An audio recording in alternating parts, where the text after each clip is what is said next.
Alô, prezados irmãos, amigos, saudações fraternais. No último vídeo que postei, contei um pouquinho sobre a minha experiência de tratamento de trombose.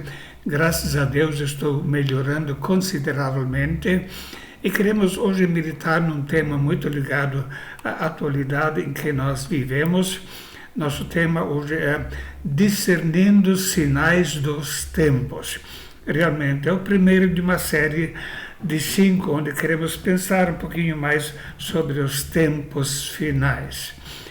A Bíblia aborda muitos temas, também o Novo Testamento, porém todos os escritores do Novo Testamento abordam pelo menos 2 temas.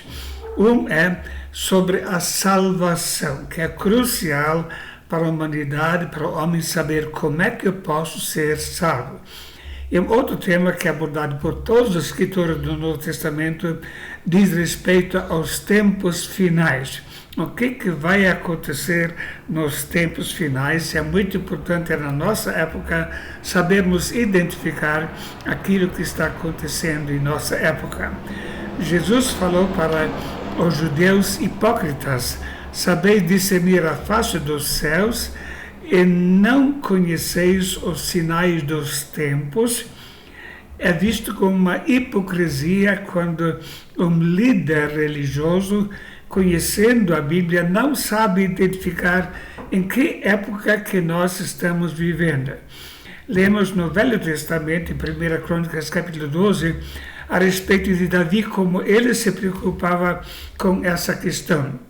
Ele estava colocando as pessoas escolhidas nos seus ministérios, no seu governo, e dentre os escolhidos, a Bíblia diz, e dos filhos de Issacar, 200 de seus chefes, destros na ciência dos tempos, para saberem o que Israel devia fazer, e todos os seus irmãos seguiam as suas ordens. Quer dizer, ele escolheu 200 homens, sabendo identificar a época em que estava vivendo, o que iria acontecer no futuro e dando orientações para o povo de Israel para saber como deviam proceder nessa situação. Quais são as orientações que nós damos hoje para o povo de Deus, para a época em que nós estamos vivendo e a época na qual nós vamos entrar nos próximos meses e anos? Queremos inicialmente fazer um pequeno resumo dos tempos finais. Estamos vivendo na época da igreja. Vai haver o arrebatamento da igreja, quando todos os salvos vão partir para encontrar Jesus nos ares. Depois haverá um período que a Bíblia chama também de grande tribulação, muitas vezes identificado como 666, quando um homem chamado de Anticristo, a besta que sai do mar, vai governar sobre o mundo com poderes absolutos por 3 anos e meio. Depois haverá a segunda vinda de Cristo, quando ele volta junto com a sua igreja para derrotar os exércitos do Anticristo, para estabelecer o seu reino, que vai durar 1000 anos aqui na Terra, e depois vem então o juízo final, o julgamento do grande trono branco, onde um por um os perdidos vão chegar perante Deus para serem julgados, e depois disso vem então o novo céu e a nova terra para os salvos, e o lago de fogo para os que são perdidos. Isso é um resumo dos acontecimentos. Não vou entrar aqui, nessa ocasião, na questão de interpretações como pré-tribulacionismo, mini-tribulacionismo ou pós-tribulacionismo. Essa é uma questão que não vou abordar nessa ocasião aqui. Mas queremos lembrar de um fato. Antes da igreja ser arrebatada, nós temos o chamado mistério da injustiça. É um trabalho de preparo para o governo do Anticristo. A Bíblia diz, porque já o mistério da injustiça opera, somente há um que agora o retém até que do meio seja tirado. Então será revelado o iníquo, a quem o Senhor desfará pelo assopro da sua boca e aniquilará pelo esplendor da sua vinda. Então existe um trabalho misterioso sendo preparado ainda na época da igreja para que o anticristo possa realmente ter os plenos poderes aqui nessa terra. O governo do anticristo não surge por acaso, não surge de uma forma mágica, mas o seu governo está sendo preparado naturalmente sob orientação de Satanás, mas preparado por homens que atuam aqui na terra em interesse de estabelecer esse governo. E a Bíblia diz que esse trabalho misterioso já estará acontecendo no tempo da igreja aqui na terra ainda. Mistério da injustiça. Homens usados pelo inimigo para implantar o governo mundial. Agem em segredo e manipulam as pessoas em várias áreas sobre as quais queremos falar nos próximos estudos. Então, são homens comprometidos com o estabelecimento de um governo aqui na terra. E é chamado de injustiça, é um mistério que não vai agir dentro das leis, mas vai agir de uma forma muito injusta. Por exemplo, criminoso que admitiu ter financiado mega assalto em interior de São Paulo é solto. Pessoas que cometeram grandes crimes e simplesmente são libertados. Você já viu isso acontecer de criminosos famosos simplesmente serem postos em liberdade? Pois é, isso já é um indício de que está havendo a atuação de homens que são manipulados para estabelecer uma anarquia, finalmente estabelecer o governo do anticristo aqui na terra. A Bíblia diz: ai dos que ao mal chamam bem e ao bem mal, que fazem das trevas luz e das luz trevas, que fazem do amargo doce e do doce amargo. Então, líder de facção criminosa solto pela justiça e onda de violência aumenta. As pessoas que vivem no crime se sentem cada vez mais amparadas por pessoas que fazem parte desse mistério de justiça. E é muito importante olharmos o Brasil no contexto internacional. Nossa tendência, às vezes, é olhar para os acontecimentos aqui no nosso país, mas tudo o que acontece em nossa época está inserido nesse movimento de preparo de um governo mundial.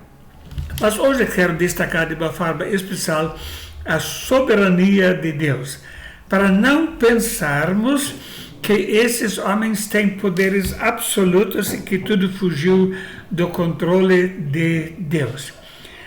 A Bíblia mostra que Deus estabeleceu um plano eterno, chamado o Conselho de Deus, que abrange a vida de cada pessoa e abrange os acontecimentos de toda a história da humanidade. Deus mesmo fala que anuncia o fim desde o princípio e desde a antiguidade as coisas que ainda não sucederam e que digo: o meu conselho será firme e farei toda a minha vontade. Então Deus já desde os primeiros capítulos da Bíblia, desde Gênesis capítulo 3, ele já anuncia o fim. Ele fala sobre a luta de Satanás contra a descendência da mulher, contra Cristo, e finalmente nos últimos capítulos da Bíblia sobre a derrota de Satanás e seus colaboradores. Então Deus sabe o que está acontecendo e tudo está debaixo do controle dele. Este é o propósito que foi determinado sobre toda a terra, e esta é a mão que está estendida sobre todas as nações, porque o Senhor dos Exércitos determinou quem invalidará, e a sua mão está estendida, quem, pois, a fará voltar atrás. Então, note, o plano de Deus abrange toda a terra, abrange todas as nações, abrange também aquilo que pode acontecer aqui no nosso país. Deus é soberano em todas as situações. E por isso podemos confiar também na nossa vida. A Bíblia diz, visto que os seus dias estão determinados, e contigo está o número de seus meses, e tu lhe puseste limites, e não passará além deles. Então, a nossa vida já está determinada e Deus já estabeleceu quanto tempo nós vamos viver. Portanto, podemos estar seguros porque a nossa vida faz parte do plano de Deus e Ele está no controle de tudo. E ninguém pode anular o conselho de Deus. Ainda antes que eu decidia, eu sou. E ninguém há que possa fazer escapar das minhas mãos. Agindo eu, quem o impedirá? Isaías 43, verso 13. Então Deus tem sempre a última palavra. Ele determina o que pode e o que não pode acontecer. Até governantes incrédulos são usados por Deus para cumprir o seu propósito. Assim diz o Senhor ao seu ungido a Ciro, a quem toma pela mão direita para abater as nações diante de sua face e descingir os lombos dos reis para abrir diante dele as portas e as portas não se fecharão. Eu sou o Senhor e não há outro, fora de mim não há Deus. Eu te cingirei, ainda que tu não me conheças, para que se saiba desde o nascente do sol e desde o poente, que fora de mim não há outro, eu sou o Senhor e não há outro. Então Deus deixa muito claro aqui que mesmo homens que nem o conhecem, como Ciro, como Nabucodonosor e outros, Deus está controlando os atos dele, usando uma hora para punir, outra hora para libertar. E a história do Velho Testamento nos mostra como Deus dirige até os reis da terra, como ele dirige as nações deste mundo. E Daniel escreve, e ele muda os tempos e as estações. Ele remove os reis, estabelece os reis. Ele dá sabedoria aos sábios e conhecimento aos entendidos. O profeta Daniel estava bem ciente do controle de Deus, experimentou isso na sua própria vida. Se Deus quiser, Ele pode nos guardar do mal. Apocalipse 3:10, como guardasse a palavra da minha paciência, também eu te guardarei da hora da tentação que há de vir sobre todo o mundo, para tentar os que habitam sobre a terra. Então, Deus pode guardar as pessoas mesmo na hora da tentação. Temos dois exemplos lindos no livro de Daniel. Em primeiro lugar, Daniel capítulo 3, onde lemos a respeito dos amigos de Daniel. Eles disseram, se Deus quiser, Ele não pode libertar. E senão, nós não vamos nos prostrar diante da sua imagem. E Deus os livrou mesmo na fornalha ardente. E nenhum dano as chamas puderam fazer. Ou quando Daniel capítulo 6, foi lançado na cova dos leões. Deus mandou seu anjo para fechar a boca dos leões e guardar a Daniel nessa situação. Deus pode livrar também no meio da tribulação. Eu não entro aqui na questão, nesse estudo, até que ponto a igreja ainda vai estar sujeita a sofrimento, mas lemos em Apocalipse capítulo 9 sobre gafanhotos, ou seres terríveis, e foi-lhe dito que não fizessem dano à erva da terra, nem a verdura alguma, nem a árvore alguma, mas somente aos homens que não têm nas suas testas o selo de Deus. Então Deus determina, mesmo na tribulação, qual é o dano e a quem vai ser atingido pelos danos que vão ser feitos durante aquela época. Deus pode permitir perseguição. Isso está claro de uma forma muito explícita no Novo Testamento. Mas antes de todas essas coisas, lançarão mão de vós e vos perseguirão, entregando-vos às sinagogas e às prisões e conduzindo-vos à presença dos reis e presidentes por amor do meu nome. Então Jesus alertou os discípulos, eles vão perseguir a vocês. Em Atos 8 nós lemos, E também Saulo consentiu na morte dele. E fez naquele dia uma grande perseguição contra a igreja que estava em Jerusalém. E todos foram dispersos pelas terras da Judéia e de Samaria, exceto os apóstolos. Então, mais uma vez, um exemplo de uma grande perseguição. A Bíblia nunca nos garante que a igreja não vai passar por tribulação. Pelo contrário, milhares e milhares de pessoas já perderam a sua vida nas mãos de seus perseguidores. Mas Deus ainda está no controle de tudo.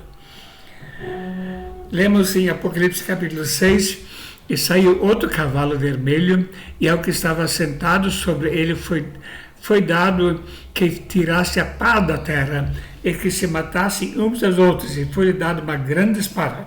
Nota aqui, o cavalo vermelho foi-lhe dado, quer dizer, até os agentes de destruição precisam de permissão do Senhor para causar a destruição. E no mesmo capítulo, verso 8, eu olhei, eis um cavalo amarelo, e o que estava sentado sobre ele tinha por nome a morte, o inferno seguia. E foi-lhes dado poder para matar a quarta parte da terra com espada, e com fome, com peste e com as feras da terra. Note, foi-lhes dado poder. Mais uma vez, Deus está no controle, eles só podem fazer aquilo que Deus permite. Apocalipse 7, verso 9, mostra a consequência dessa perseguição. Depois dessas coisas olhei, eis aqui uma multidão a qual ninguém podia contar, de todas as nações e tribos e povos e línguas, que estavam diante do trono e perante o Cordeiro, trajando vestes brancas e com palma nas suas mãos. E um dos anciãos me falou dizendo, esses que estão vestidos de vestes brancas, quem são e de onde vieram? Eu lhe disse, Senhor, tu sabes. Ele disse-me, esses são os que vieram da grande tribulação e lavaram suas vestes e as branquejaram no sangue do Cordeiro. Mais uma vez, pessoas que vieram da grande tribulação. Então, muita gente já morreu por amor a Cristo. Muita gente ainda vai morrer por amor a Cristo, porque tem um compromisso de fidelidade com Ele, e Deus o sustém mesmo na hora da tribulação, na hora de angústia que vem sobre o mundo inteiro. Mas podemos ter certeza que em todas as situações nós somos mais do que vencedores por Cristo. Quem nos separará do amor de Cristo? A tribulação, a angústia, a perseguição, a fome, a nudez, o perigo, a espada. Como está escrito, por amor de ti somos entregues à morte todo dia. Somos reputados como ovelhas para o matador. Mas em todas as coisas somos mais do que vencedores por aquele que nos amou. O cristão verdadeiro é um vitorioso. Pode chegar perseguição, espada, morte, angústia. Deus sustenta os seus, como lemos em Filipenses 1, verso 6, aquele que começou a boa obra em vós, ele há de completá-la até ao dia de Jesus Cristo. Mas em todas essas coisas, somos mais do que vencedores, não por nós mesmos, mas por aquele que nos amou, a Cristo que nos conduz à vitória. Porque para mim tem por certo que as aflições desse tempo presente não são para comparar com a glória que nós há de ser revelada. O sofrimento pode ser grande, mas a glória que há de ser revelada em nós vai ser muito maior ainda do que as provações pelas quais nós precisamos passar.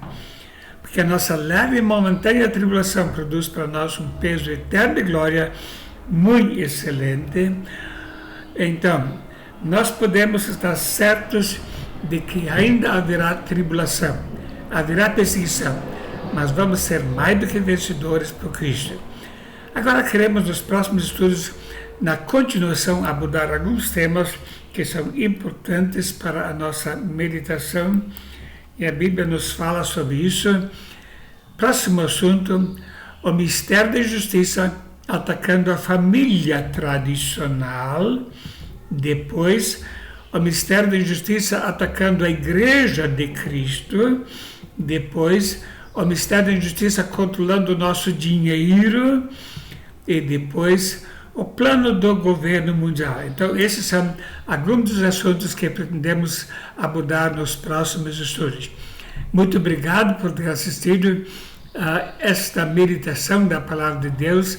Que Deus nos ajude a lembrar que estamos indo para o fim. Estamos indo para o encontro com Cristo.